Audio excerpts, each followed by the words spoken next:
Welcome. My name is Jasmine Kamboj, and I'm a medical oncologist and hematologist in the state of Minnesota and your host for the day. Empowering Oncologists is a podcast brought to you by OncoDaily, where we will focus on day-to-day concerns of an oncologist's being and workflow with a vision to find sustainable solutions. We hope to share our stories of wins, losses, resilience, and inspire and empower our community because we fly higher and longer when we fly together. Before we dive in, a disclaimer. The views shared on this podcast are in individuals and in no way are contributions from any institution, organization, or guidelines. For our session today, we have Dr. Robin Zahn, the immediate past president of the American Society of Clinical Oncology. We all have experienced her tireless commitment to advancing ASCO's mission and vision throughout her presidential year, which, by the way, is still ongoing as she continues through her presidential 4-year term. Dr. Zahn is a tea drinker and tries to taste local tea of any place she visits. She enjoys being outdoors and hiking. She makes exercise a high priority, and her favorite exercise class is bar boxing. She enjoys reading and attending jazz concerts and jazz cruises. But most importantly, she is a wonderful, wonderful human being, and despite being a global leader, has a very approachable vibe to herself. Dr. Zahn, welcome and thank you for being here. Thank you, Jasmine, for giving me this incredible opportunity to join you today. And thank you for everything you're doing. Thank you for the series. And it's a pleasure and honor to be here with you today. Thank you. Thanks, Dr. Zahn.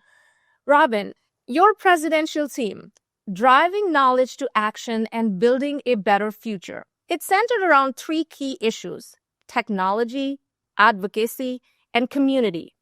I can't think of a better combination of topics for discussion and advancement in this era.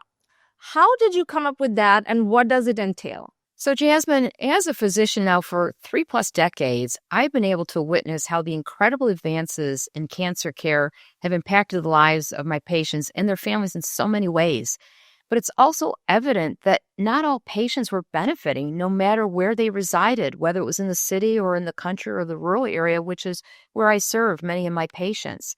And furthermore, I realized that if we applied all the knowledge we have today and we applied it fully and appropriately, the chances for cure and better outcomes would clearly be improved.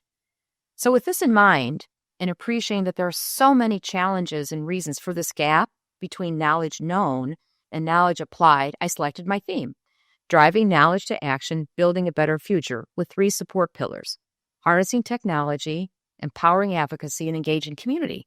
And all 3 extremely important to helping narrow this gap. So throughout my 4-year term, which you reference, I'm now in my 3rd year, I am dedicated to empowering clinicians worldwide by highlighting all the incredible work that they're doing. That was the intent of the President's Corner. And what's amazing, Jasmine, as I traveled the world for my ASCO activities, I met some of these people along the way, unknowing what they were doing to help cancer care globally, inspiring members to use our voices in advocating for our needs of the patients at institutions that we work every day, as well as legislatively. So I intentionally try to visit as many state societies as possible and really try to remind them of all the great work that our ASCO Association is doing on their behalf, and help encourage them to use the ACT network. And also to try to continue to develop a legacy project of mine, and very personal to me, is the ASCO Edge. And it's only with these brilliant co-editors and authors and the stellar ASCO staff that we're trying to provide resources to learn the business management skills in order to advocate for our patients as well as our own needs, so we can have sustainable practice and be able to narrow that gap between knowledge known and knowledge applied. Dr. Zahn, I am so appreciative of how creative you have been through your presidential year and the term, and you continue to do so. And ASCO Edge is one example, your President's Corner is one example, and you visiting the state societies that we will talk about in a little bit is another example. So grateful for all these endeavors. Thank you. Well, thank you. Understandably, Robin, your theme comes from your vast experience and wisdom gained over the years as an oncologist, and seems it's also inspired by the challenges you faced firsthand as a community oncologist.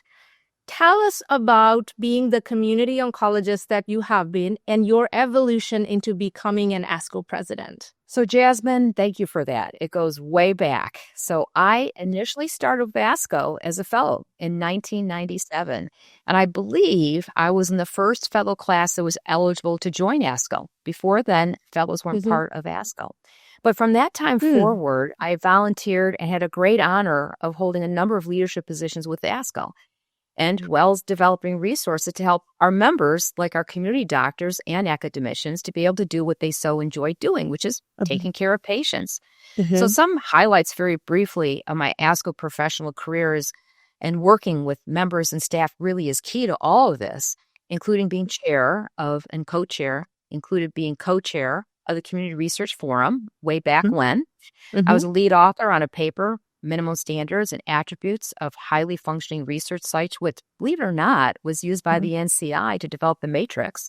Co-authored work for the Pathways Task Force, where we helped develop quality metrics defining high-quality pathways. Co-chaired the telehealth oncology standards during COVID, and served on the board and chaired a number of activities and committees, including the CPC, the GRC, and the Business of Oncology Workshop, which was around for about 3 years. But what's really important, Jasmine, is everybody needs to understand that we don't do this on our own.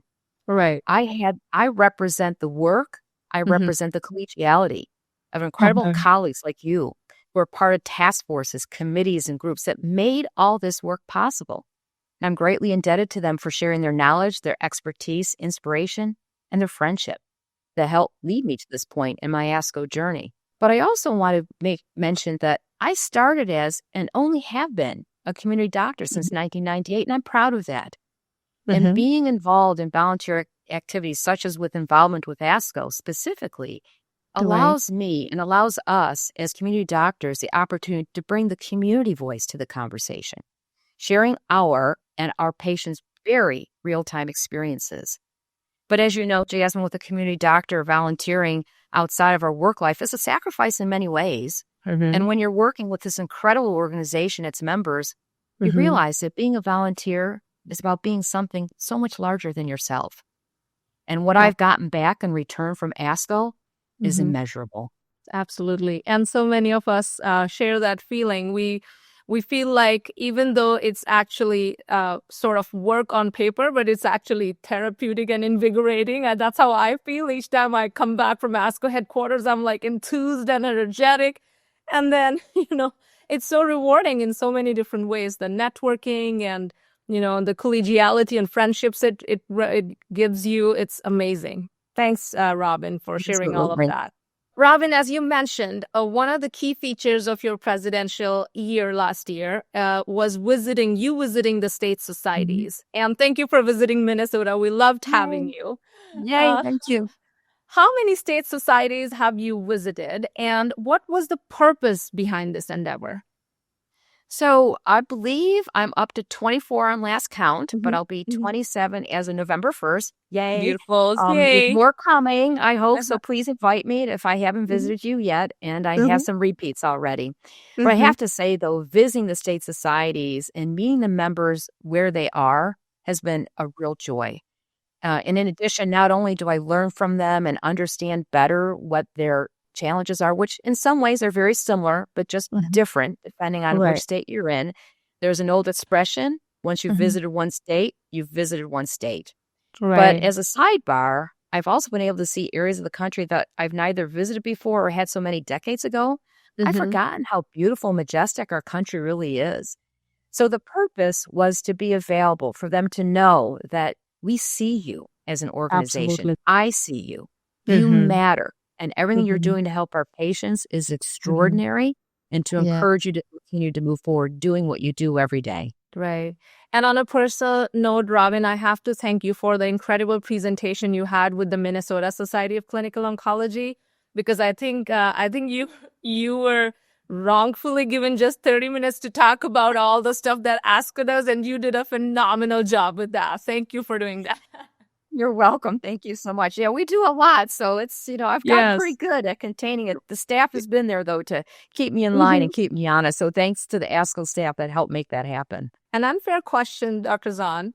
Which state society visit has been your favorite? Any unique experiences or adventures? Please say Minnesota. Please say Minnesota.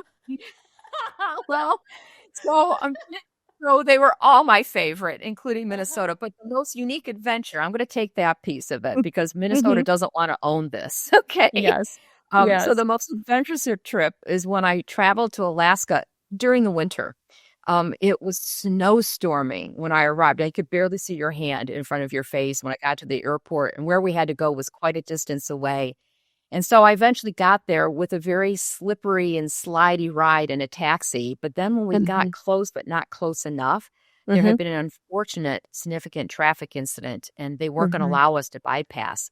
So Mhm. how was I going to get from there several miles away to where I needed to be? And I Mhm. refused to go back in that taxi. It was just Mhm. a horrific ride. But that's where What? the state society leadership stepped in, and they did their Mhm. superhero magic. They actually Mhm. arranged a pass off where the policeman came and got me out of the car and then walked me around and bypassed this area where the incident occurred and kept the wildlife from bothering us to an Mhm. SUV that received me. And we were Wow. able to very slowly make the Mhm. ride up to where we needed to go. But it doesn't end there. It was a Mhm. stormy night. It was late. We were hungry. And the only place in town was Mhm. closing. They wouldn't serve us. So these two Mhm. young men were like 20 something, gave us the rest of their dinner, for the night. But then it doesn't end there either. The Mhm. following day, as I was getting my presentation, I see everybody looking at their phones. I'm like, what's going on? And they Mhm. start leaving. Well, there was an Mhm. avalanche warning in effect. Oh my So gosh. so somebody was very, very kind. It was actually the president of the Psychiatric Society of Alaska, and his wife brought me back to Wow. Anchorage. I was in the Uh-huh. airport for 17 hours, but I did have a stop for an afternoon tea, just so you know, okay, Yeah. which was lovely.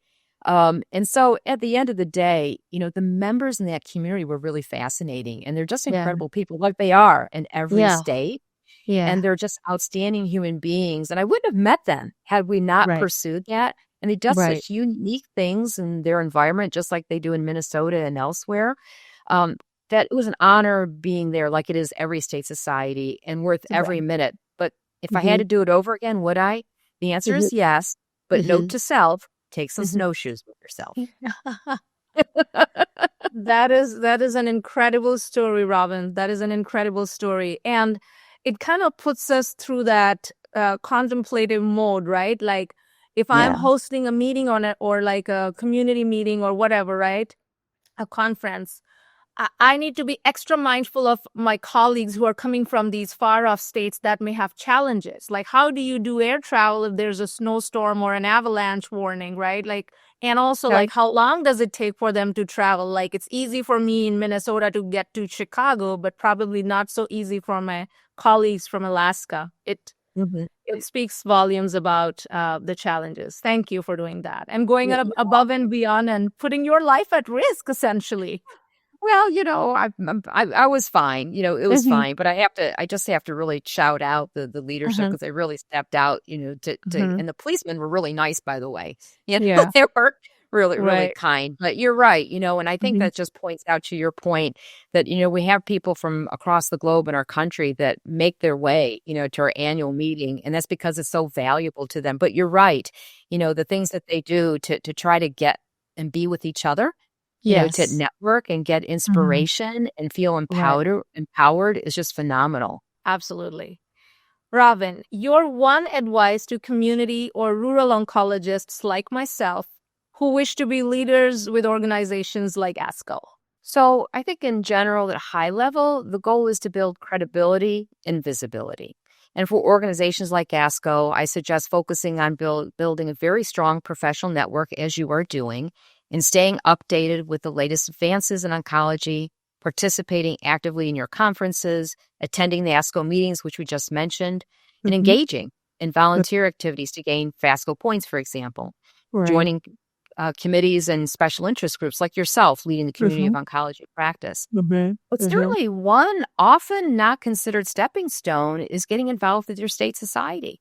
So the president of the state society or the state affiliates, for people who don't understand it, actually attend the SAC council at ASCO headquarters. And if they're elected to be the chair of the SAC, they get to attend the ASCO board meetings as a guest. So being a leader in your own institution, your own practice, and your own community outside of the medical world, as well as doing these types of activities with an organization such as ASCO, is one way, to be known and to be, if you will, elevated to leadership availabilities and opportunities within the organization. I feel like there's a little bit of hesitation, a bit because of the time constraints, but also like there's a little bit of hesitation because people don't realize in community how strongly ASCO supports their involvement. You know what I mean? So it's great that folks like yourself are being vocal about, ASCO's engagement with the community and to elevate them to that level. Thank you, Robin. Oh, you're welcome. Your one advice that your present self will give to yourself of 10 years ago. So this would be my advice to myself: to remember what I wrote to my future self at age 13 and stay true to your personal mission, celebrate your successes and be joyful for every day, but embrace the challenges as opportunities for growth. Along your journey, cherish the connections you make, as the people along the way offer invaluable lessons and support. And when faced with obstacles, view them as gifts that shape your journey. And remember, always smile and know you're here for a purpose that is uniquely yours. Aw, that's so beautifully said. Thank you, Robin. That's lovely. I so appreciate that. Thank you. You're welcome. Okay. A bit of a rapid fire about you. Your favorite book? There's too many of them, but I like historical fiction and biographies. Okay. Your favorite leader? Unfair question. I don't have a favorite leader because I find value from learning from different backgrounds, which helps me develop into a more well-rounded understanding of empathy, innovation, and leadership. Right. Well said. Your favorite cancer study, not a breast cancer study? Okay, so that's easy, actually. So there's two. I want to highlight the studies of the U.S. Surgeon General in 1964, which we learned about when I was in elementary school in 1967, and as well as the Dowling Hill linking smoking, which really taught us about the link between smoking and cancer. But my most favorite study is the cisplatin-based chemotherapy for testis cancer. And that took what was a lethal disease where less than 10% of men survived to 90% survival and even advanced disease literally overnight. And I personally believe this deserves a Nobel Prize and would be my mentor, Lawrence Einhorn, that should get it. Oh, that's so sweet for you to say that. Thank you. You're welcome. Robin, your favorite tea and from which location or country? Yeah, so this is fun. So my favorite tea is Earl Grey, and it's a runoff between Ashford Castle in Ireland and the Cordis in Auckland, New Zealand. But my favorite location where I had tea was next to the Great Pyramids in Egypt. Wow. Yeah, Egypt is on our bucket list, so I'll have to try that. And I'm a tea drinker too, by the way. Oh, perfect. Your favorite hike, Robin? Duchenne Canyon in Arizona. Okay. Yeah. Beautiful. A fun fact question about you. Please share with our audience, where did you get married and the story behind it? So this is really fun, and people typically don't believe me when I tell them this story, but in the summer of 1969, the American side of the Niagara Falls was turned off for a geologic study for several months, and I had the opportunity to walk literally on the walks where the Niagara River merged into the ledge of the falls, and I actually have a souvenir from that. Don't tell anybody.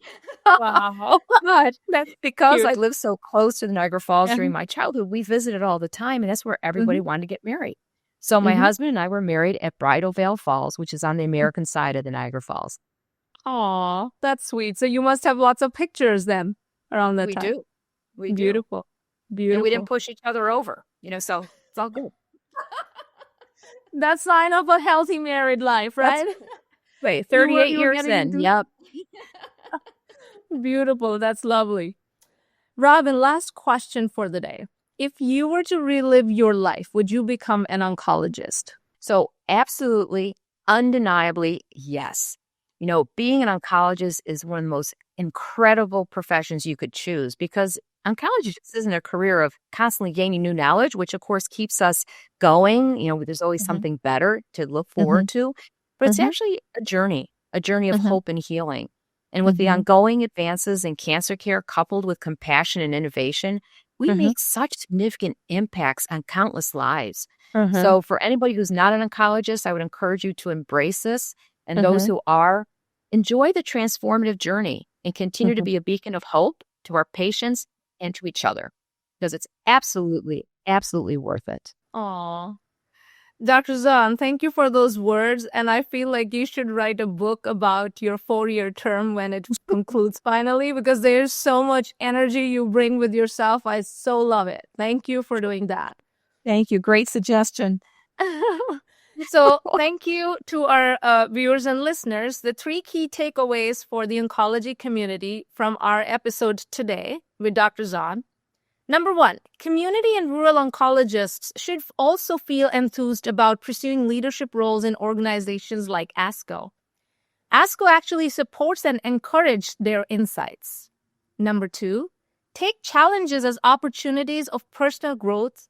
Obstacles can be gifts from life that shape your journey, and sometimes we take a while to realize that. So not all obstacles are bad things. They are actually sometimes gifts from lives.